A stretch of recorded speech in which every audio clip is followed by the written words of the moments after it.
Mais, Senhor, mais.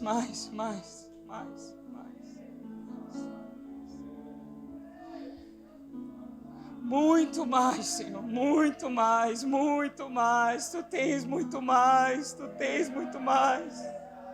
Não subiu ao nosso coração. Não subiu ainda, Senhor, ao coração do homem as coisas que tu tens preparado para aqueles que te amam. Se você o ama, você o busca. Se você o ama, você o quer.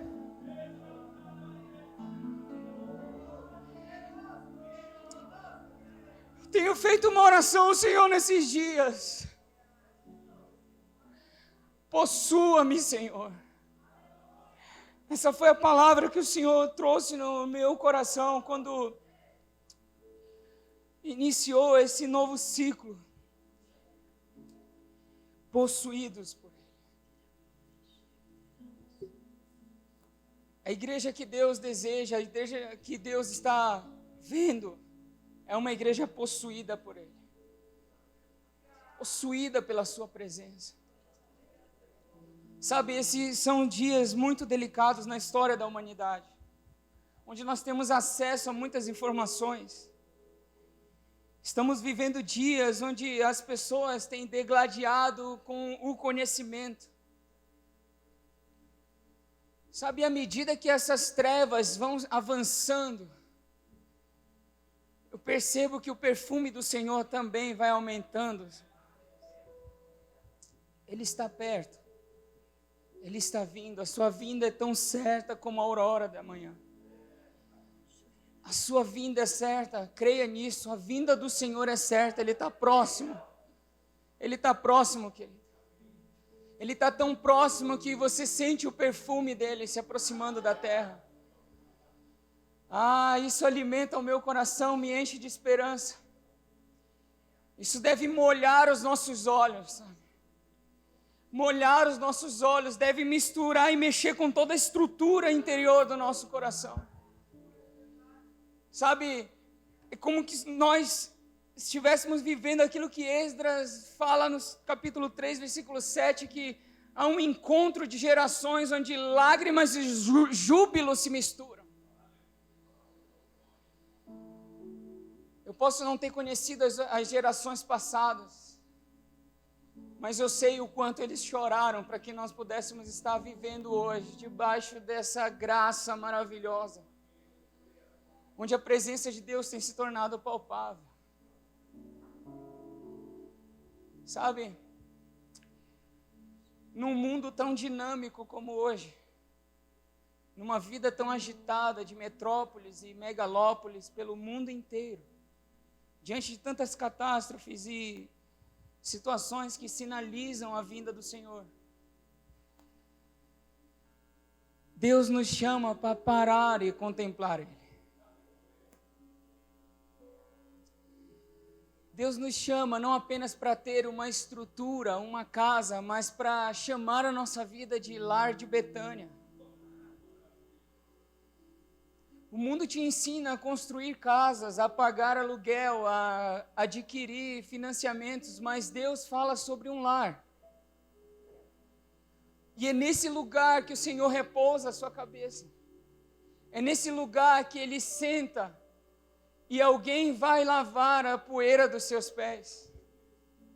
Sabe por quê? A dinâmica do céu nunca parou. O reino de Deus, ele sempre está em movimento, o Senhor sempre esteve em movimento. Mas houve um momento onde Ele parou. E nesse lugar onde Ele para, a terra, os céus invadem a terra. É quando a terra começa a alinhar com aquele que é o movimento, ainda que ele esteja parado. Eu estou falando de Mateus capítulo 26, versículo 13. Quando o Senhor chega em Betânia e Marta naquela agitação dinâmica e Maria senta aos pés do Senhor para admirar a sua voz e a beleza que havia nele. Ela via a beleza, onde Isaías 53 diz que não havia formosura nenhuma. Ela via beleza porque a dimensão que ela estava não era a dimensão que Maria estava. Não estou comparando em termos de o que é certo e o que é errado, o que é melhor e o que não é melhor. Cada um tem a sua importância, cada uma delas tinha. Mas a dimensão é o propósito ao qual nós fomos criados, e Maria tinha entendido aquilo. Por isso ela senta e contempla, e eu imagino que ela admirava a beleza do Senhor. Como se não bastasse, ela querendo dar voz àquilo que estava remoendo o seu interior. Ela vai em algum compartimento da casa e toma aquele vaso de alabastro. Toda a sua segurança, todas as suas economias, aquilo que equivalia a 1 ano de trabalho. Ela sem se importar com valor nenhum, mas sondando o coração, como foi ministrado aqui. Enquanto os discípulos ainda sendo preparados para acessar esse lugar, dessa dimensão na qual o Senhor estava ministrando, haviam pessoas que estavam com os olhos abertos e enxergando onde não havia formosura nenhuma. Ela enxergava a face daquele que é belo. Ela enxergava a face daquele que é digno de tudo, inclusive de todas as suas seguranças. Sabe, ele diz isso, que por toda a terra seria contada essa história. Eu talvez esteja contando aqui pela não sei quantas vezes. Estou falando dessa história porque ele disse que isso aconteceria. E a minha oração, Senhor, por quê? Por que isso vai ser contado? Nós às vezes não enxergamos tanto valor nessa história. Porque nós queremos celebrar as guerras. Nós queremos as conquistas que Davi fez. Nós queremos ver o número do exército de filisteus que caíram sob a espada dos filhos de Israel. Nós queremos ver os cachos de uva de Canaã. Nós queremos ver a fertilidade de toda a terra, daquilo que o Senhor tem para nos dar. Daquilo que nós conquistamos. Mas deixa eu te dizer uma coisa, Canaã, terras, não tem sentido se o Senhor não vier junto. Não tem sentido se Ele não estiver aqui, como Marta disse, como Maria disse.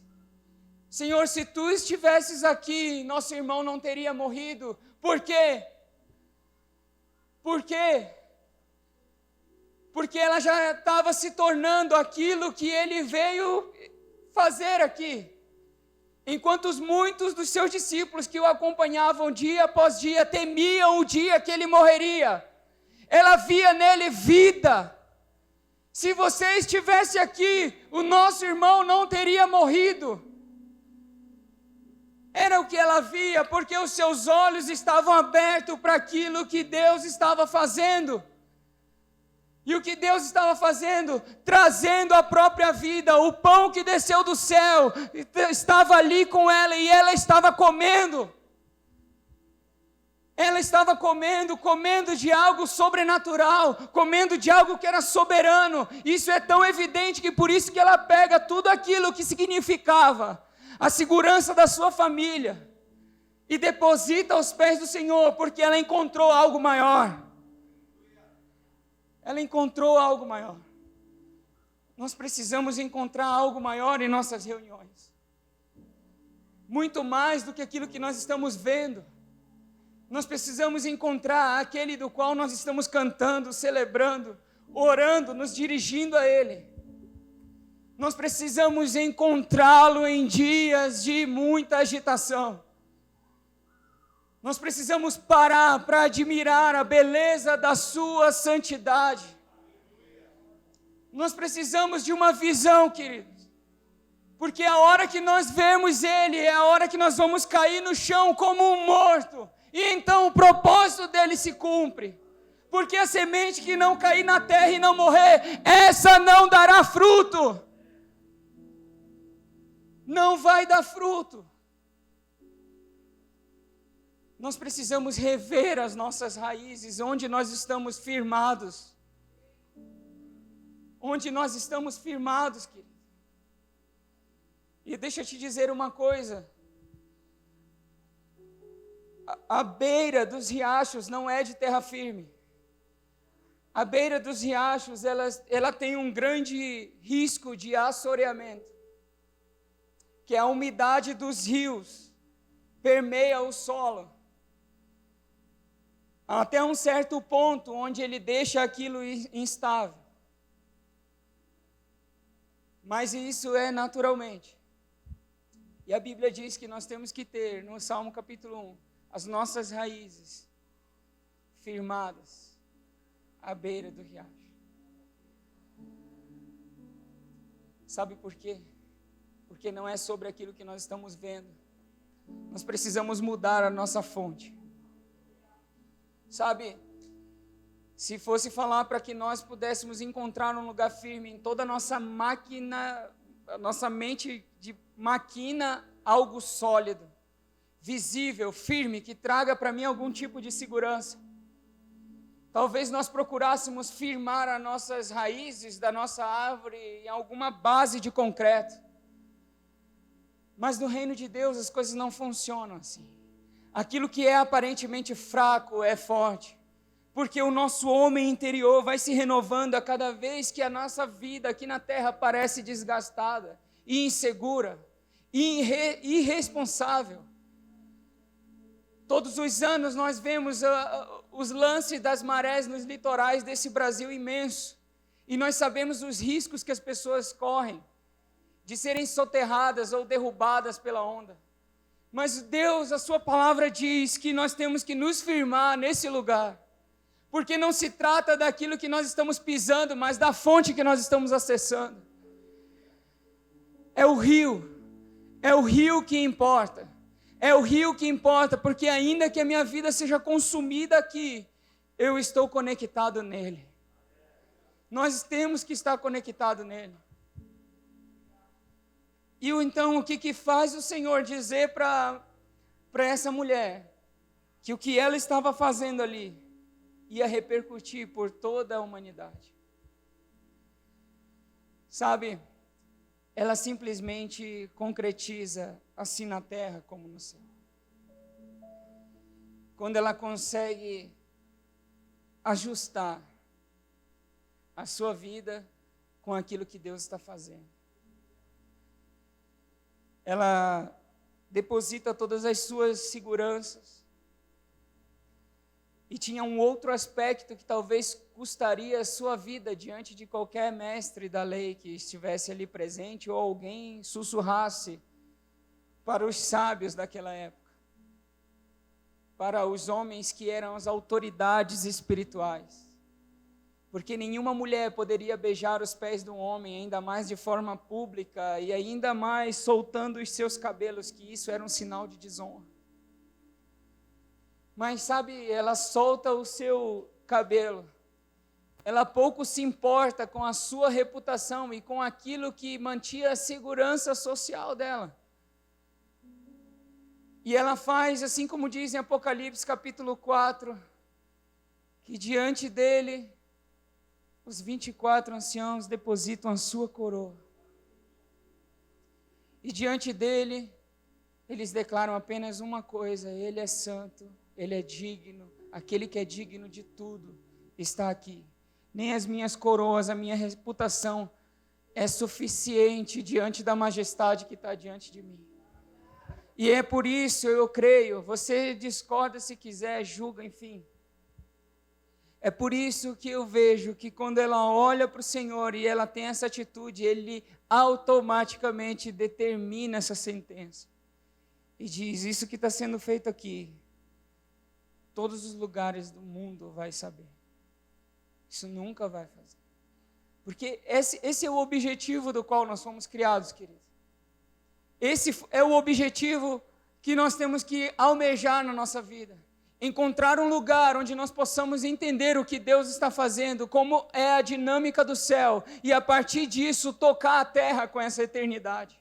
Foi isso que aconteceu ali dentro daquela casa. A eternidade chegou ali, não apenas pela pessoa de Jesus, mas por aquele que estava respondendo àquela santidade de Cristo. Uma das coisas que mais me deixa pensativo e ao mesmo tempo feliz com a adoração, onde a gente procura várias definições da adoração. É música, é eu me jogar diante de Deus, é eu entender que é isso e aquilo diante de Deus. E uma definição simples ecoou no meu coração. Adoração é a resposta que eu dou àquilo que eu estou vendo. É a resposta que eu dou. E não há uma palavra que se encaixe melhor do que olhar para Ele e dizer que Ele é santo, santo, santo, santo. A cada revelação que é acessada, cada resposta que você dá, por causa do interior que é iluminado, no seu interior é iluminado. E a partir daquilo que a cortina se abre, você olha e não tem outra palavra que defina melhor aquilo que você está vendo. E eles dizem que Ele é santo, santo, santo. E aí então a terra é tocada com a eternidade. A minha oração é essa, que nós nos tornemos essa igreja que consegue alinhar os céus com a terra, que consegue entender qual que é a dinâmica do céu. Só é uma. Pare e proste-se diante dele. Pare e proste-se diante dele. Toque a cidade a partir daquilo que você está vendo. Não nessa terra, mas o que os seus olhos veem quando você levanta os olhos. Ele está nos levando para um lugar de brilho. Sião fala de muitas coisas. O Monte Sião fala de muitas coisas. E é sobre esse monte, dessa nova aliança que significa brilho. De entre tantos significados, brilho. Brilho da glória do Senhor. Mas brilho da luz do qual eu estou me tornando. Brilho da luz da qual eu e você estamos nos tornando nele. Brilho por causa da revelação da santidade dele em nós. Brilho por causa dos seus olhos como chamas de fogo e encontra a escuridão que habita em mim. E então eu sou liberto, as cadeias não resistem e toda a escuridão se vai. Porque se nós andarmos na luz como ele na luz está, o seu sangue nos purifica de todo o pecado. Sabe, isso é muito mais do que Deus nos salvar, é Deus nos introduzir a uma dimensão onde nós vamos ministrar a Ele, querido. Ele não está apenas te tirando de um lugar de condenação, mas Ele está te colocando num lugar de comunhão. O seu sangue nos purifica de todo o pecado e nos tornamos um com Ele. Não é para você parar, é para continuar. Após a purificação, você tem que acessar esse lugar. Nesses dias, o Senhor está levantando uma igreja sacerdotal. É isso que nós devemos nos tornar. Nós não podemos repetir o que 2 Samuel capítulo 6 nos mostra. Eu vou ler, como diz o pastor Isaías, para vocês não dizerem que eu não li a Bíblia. Eu aprendi com ele.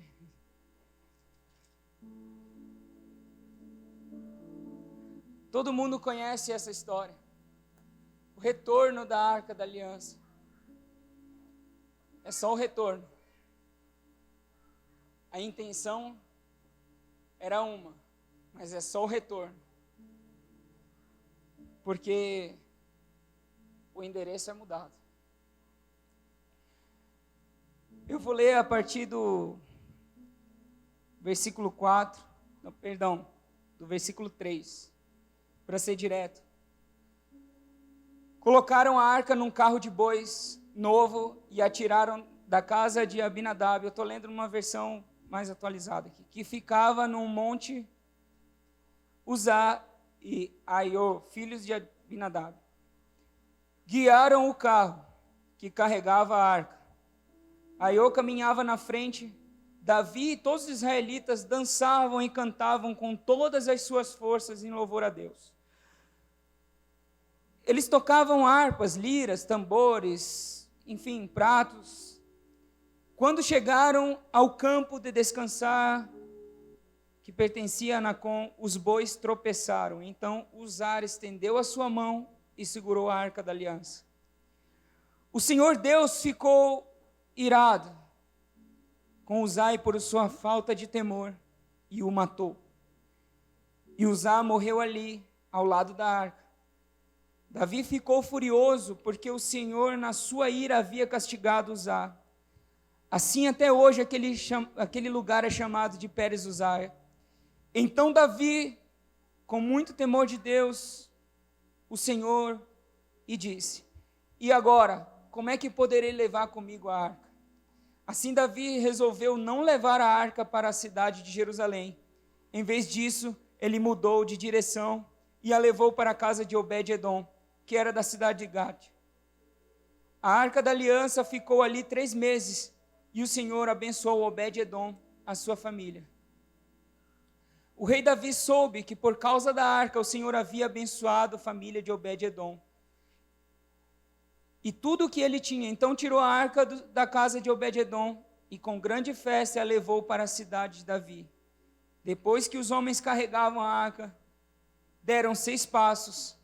Davi ofereceu a Deus em sacrifício um touro e um bezerro.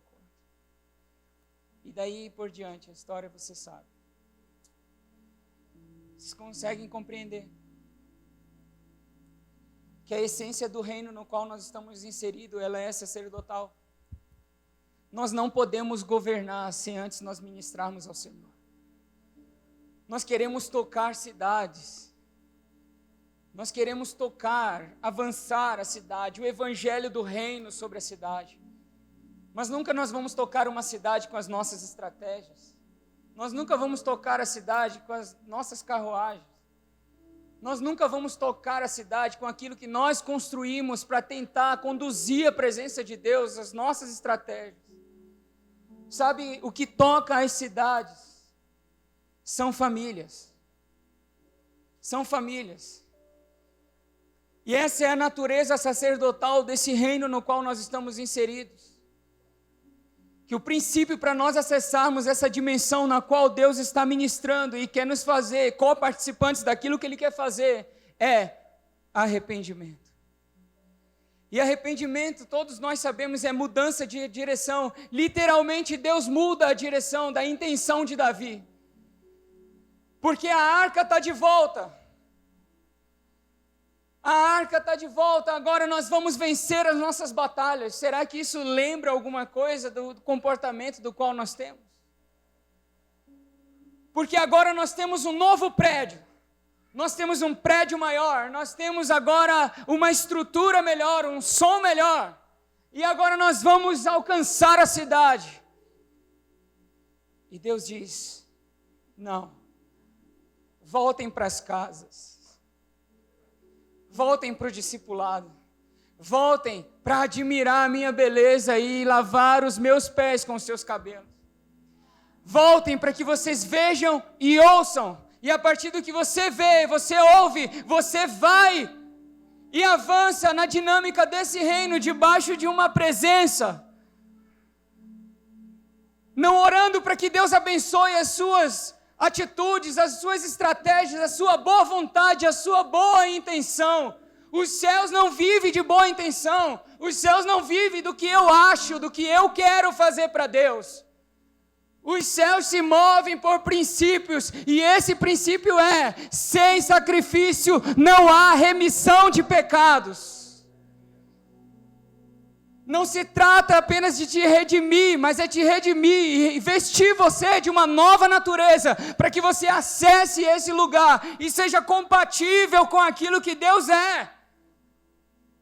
Ele sempre sinalizou assim. Por isso que ele diz que a natureza da igreja é essa, uma natureza espiritual. Nós somos muito bons de conquista, mas somos muito ruins de cumprir princípios. Essa natureza sacerdotal que Deus deseja trazer em nós. 1 Pedro, capítulo 1, versículo 2, versículo 9. Todos nós sabemos. Todos nós sabemos o que está escrito. Abra comigo lá.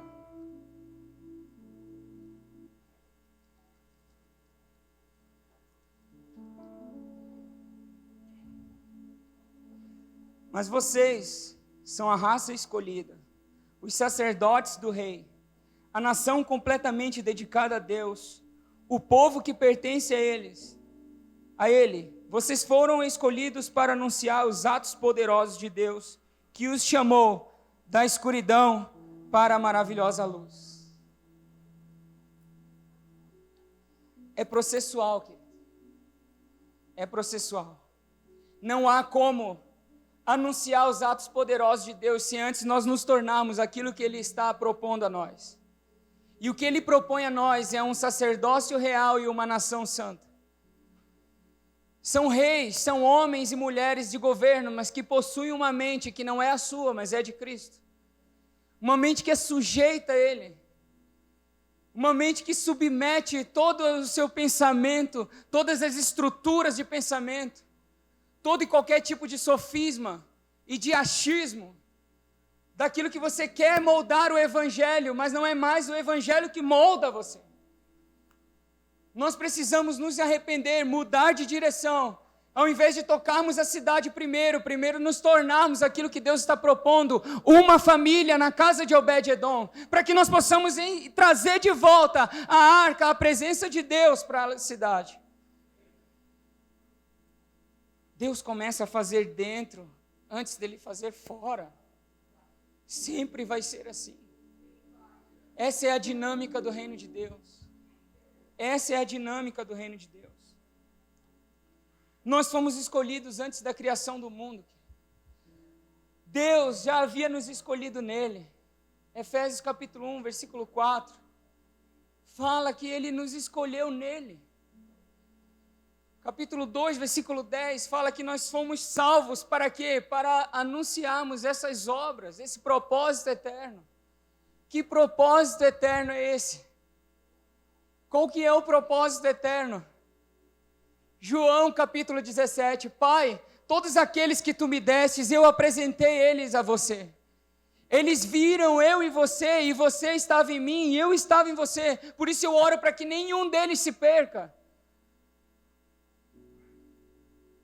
17:3 diz, e a vida eterna é essa. E o que é propósito senão de vida? E a Bíblia está dizendo que uma forma de viver eternamente é que nós conheçamos a Ti e façamos o Teu nome conhecido. O reino de Deus é expresso, é estendido sobre essa terra, através desse corpo que é a igreja, não por aquilo que ela possui como armas e estratégia, mas por aquilo que ela ministra, onde o mundo vê a face de um Pai através de nós.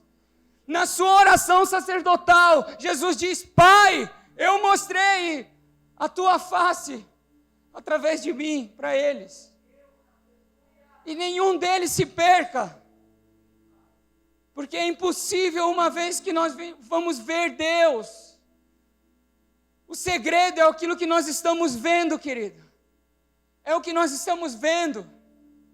O que nós vemos nos move. Porque se nós vemos, nós vamos sentir. Se nós sentimos, nós nos movemos. E isso porque nós cremos. Nós vivemos pela fé. Essa é a fé do justo.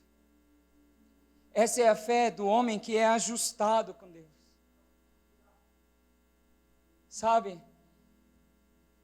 Nós fomos criados para isso.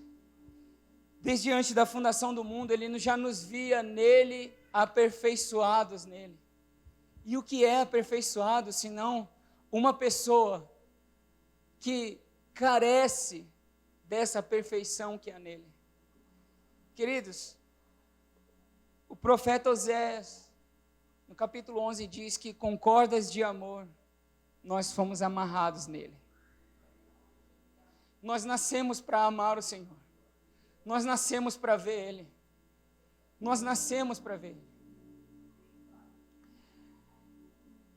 E esse fato de nós contemplarmos a sua face, faz com que Ele desenvolva em nós uma amizade por Ele.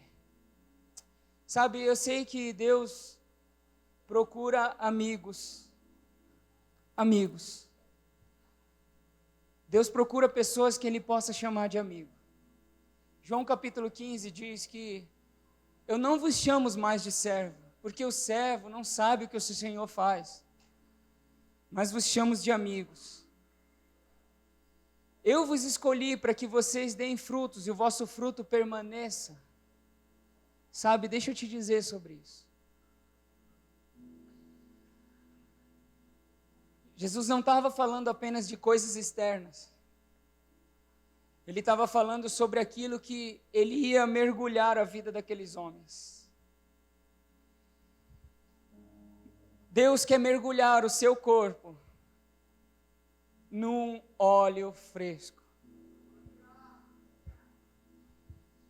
Deus quer mergulhar o seu povo num óleo fresco. É por isso que o apóstolo São João diz que o Espírito Santo está sobre você e não há necessidade que ninguém vos ensine. Ele não está querendo dizer para você se tornar independente, que não há nada que você não possa aprender com ninguém, em lugar nenhum. Não se trata disso. Ele está te dizendo aquilo que Jesus estava querendo dizer. Ele vos guiará a toda a verdade. A tua palavra é a verdade. Sabe o que ele estava querendo dizer? É que agora ele não virá mais como uma visita, mas ele virá para se tornar um com você. É Ele que vai trazer a revelação do Pai para nós. É Ele que vai mostrar aquilo que nós devemos ver e avançar. Nós fomos mergulhados no Espírito, mergulhados nele. Essa eleição nele, não há mérito nenhum em nós. Nós fomos achados dentro dele. Por isso que Cristo e nós somos, por isso que ele vem para reconciliar todas as coisas. A proposta de Deus para o seu corpo, a igreja, ainda continua sendo a mesma. Sabe qual? Ele quer nos dar. Ele quer nos doar. Efésios capítulo 4 diz que ele deu uns para apóstolos, profetas, pastores, evangelistas, mestres. Não é verdade? Nem todo cristão vai ser chamado para ser um apóstolo, um profeta, um evangelista. Mas todo cristão é chamado para ser um sacerdote. Apocalipse capítulo 4, capítulo 5, versículo 11. 9 ao 11. Porque foste morto, e com teu sangue compraste para Deus todos aqueles que procedem de tribo, língua, raça e nação, e os constituíste, ou seja, você nomeou eles para serem sacerdotes, um reino de sacerdotes. Nós não governamos a partir do poder, nós governamos a partir do poder de Deus em nós, e isso que provoca o governo de Deus. Por isso que reino e sacerdócio não dá para desassociar, porque essa é a base, um fundamento dessa natureza que nós estamos desenvolvendo em Deus. Mas todos os cristãos foram chamados para ser sacerdotes, nem todos para ser apóstolo, profeta. Deus te deu como um mestre de obra onde você trabalha. Deus deu, porque isso é um dom.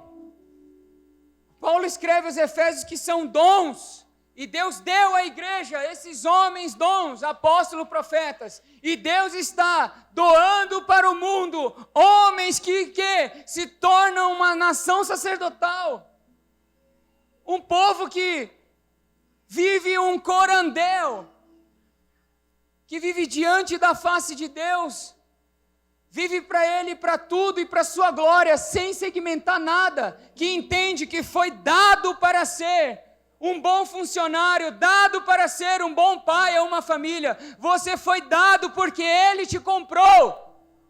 Nós não pertencemos a nós pertencemos a Ele. Por isso Ele tem o direito sobre nós, Ele tem o governo sobre nós. E nos dá o privilégio de sermos governados por Ele e participantes da herança desse reino. Mas apenas se nós nos submetermos a Ele e entendermos que nós fomos dados como professores da escola, dados como ministros em gabinetes políticos, porque essa é a nação santa que Deus deseja. Porque quando Pedro escreve isso, ele está querendo se referir ao que ele tinha aprendido dos mestres da lei em Êxodo capítulo 25, quando Deus institui toda a ordem sacerdotal arônica,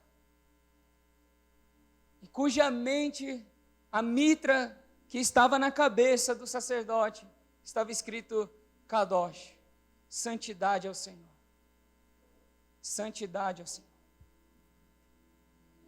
Queridos, tem um serviço aqui na terra, esse serviço é real.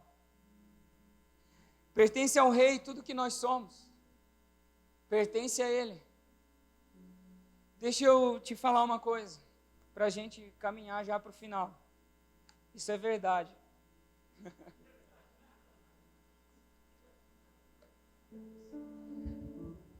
Isso é verdade.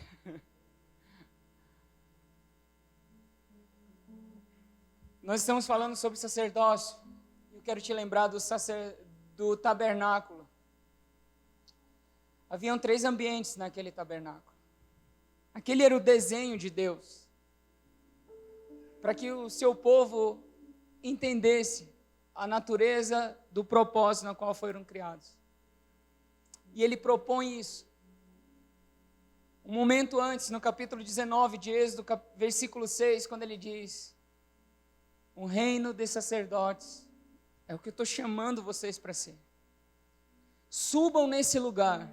Vocês querem fazer guerras para se livrar de egípcios, na força do braço de vocês, porque essa é a mentalidade que vocês desenvolveram nesse lugar, que tudo é feito pela força. Mas eu quero ensinar para vocês um novo modo de governar, um novo modo de ser livre.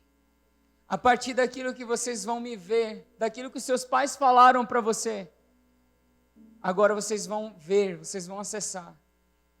E nós sabemos a atitude do povo não foi aceitar isso. Preferiram construir bezerros de ouro para si. E parece que é isso que nós temos feito hoje. Quando nós viemos para uma reunião como essa, e nós não entendemos o porquê Deus nos comprou. Nós viemos com uma reunião como essa e não acessamos a revelação que Ele tem para nós hoje. E aí isso explica o porquê que nós não avançamos na cidade. Porque ainda nós confiamos na força do nosso braço. Nós ainda queremos construir ídolos para nós. A verdade, muitas das vezes, é que nós idolatramos os nossos sentimentos. E queremos até escolher canções que devem ser cantadas. E se não tiver na lista, no set list do louvor da igreja, aquela canção que eu ouvia lá em casa, que me fazia chorar, eu não vou buscar o Senhor aqui hoje. Aliás, o culto nem ungido está. Isso é uma mentalidade de um povo escravo, menino, porque o escravo e o menino não faz diferença. Salmo 133 diz que uma unção está descendo sobre o sacerdote. Sabe por quê? Sobre o sacerdote e não sobre o sumo sacerdote. Porque o sumo sacerdote era aquele que acessava o santo dos santos. Era ele que acessava a esperança que eu e você estamos aguardando. De um dia nos tornarmos um com ele e olhar a face dele, face a face. E ver os seus atos poderosos, por isso que a lei, a tábua da lei e o cajado de Arão estavam ali. Porque fala do governo e a legislação do Senhor nos últimos dias, quando Ele restaurar Israel. E juntamente com Ele nós vamos governar toda essa terra. Porque os pães asmos também estavam ali, que é a propagação da paz do Senhor conosco, que nós temos paz com eles e paz um com os outros. E isso promove uma unidade. E isso faz com que a unção desça sobre nós. E essa unção não é outra coisa senão o Espírito Santo que desceu uma vez em Atos capítulo 2, versículo 42. Deus está vindo sobre nós e nos mergulhando na sua natureza. Ele está ungindo um corpo para governar. E Ele unge a cabeça do sacerdote, porque nós precisamos mudar a nossa forma de pensar, e isso vai reconfigurar tudo que está ao nosso redor. A nossa estrutura, a nossa forma de cultuar, a nossa forma de nós nos apresentarmos diante dEle. Quão bom e quão formoso é que os irmãos vivam em comunhão, um propósito e uma finalidade. Para quê? Para que Deus unja esse corpo sacerdotal, porque Cristo se tornou esse sumo sacerdote. Arão ia uma vez por ano, entrava nesse santo dos santos, e levava consigo uma ovelha, um cordeiro, e acessava uma vez por ano por seus pecados e todo o povo. E a beleza do Senhor dessa natureza sacerdotal é que Ele quer nos tornar um com Ele. Pai, a minha oração é essa, que eu seja um com eles e eles um comigo. E Hebreus capítulo 5 diz que essa aliança, essa jurisdição já não trazia mais perfeição. O que eu estou querendo dizer com isso? Que agora Ele, o sumo sacerdote, Cristo Jesus, entra de uma vez por toda e rasga o véu que separa uma dimensão da outra. Por isso que Ele diz, esse é o novo e vivo caminho. Porque quando você entra nesse lugar, eu não apenas perdoo os teus pecados, mas eu te faço acessar uma dimensão onde você vê a minha face. Não é mais sobre como nós vamos ministrar a Ele, como Arão fazia, pegava um cordeiro e levava até aquele lugar e rasgava o pescoço aqui, derramava o sangue. Não é mais como, mas é com o cordeiro agora que nós acessamos esse lugar, onde anjos adoram a Ele e dizem, Santo, Santo, Santo é o Senhor Todo-Poderoso. Toda a terra está cheia da sua glória, e eu estou vendo essa glória, porque Ele é a expressão exata do eterno ser de Deus, exata, não há variação nenhuma, não tem nenhuma variação, é exato. Por isso que Ele disse, olhai para Ele e vocês não serão confundidos. O Senhor está querendo dizer para nós que nós, se tirarmos o foco dEle, nós vamos perdê-lo de vista e, consequentemente, tudo aquilo que nós estamos fazendo não passa de um passatempo. Não está ecoando na eternidade. Igreja do Senhor, nessa noite, não apenas estamos encerrando um ciclo num lugar geográfico, mas nós estamos nos mudando de posição geográfica, mas não de dimensão espiritual. Nós continuamos olhando para Ele e tendo firmemente essa esperança, o foco do que Ele vai fazer, que é o quê? Tocar essa cidade, mas com uma nação santa que está redimindo todos os lugares dessa terra.